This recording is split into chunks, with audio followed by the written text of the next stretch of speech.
మానవ జాతి నీచమా? ఎంత మాట, ఎంత మాట! వైఖరిని వరకు వెంటాడి వేధించి ముప్పు తిప్పలు పెట్టి మీ ధర్మ సూత్రంలో మంటగలిపి 10 ప్రాణములు దక్కించుకున్న నారీమణి సావిత్రిది ఏ జాతి? మా నవజాతి.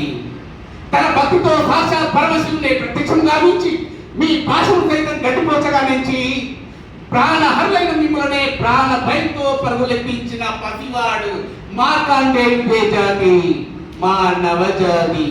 నీచమన్న మా జాతులలో ఉన్న ఏనాడు ప్రతిష్టత కట్టుకున్న మీరు నేను జాతి జాతి అని మమ్మోహవేలం చేయ ఎంత అవివేకము, ఎంత అజ్ఞానము, ఎంత కుసంస్కారము!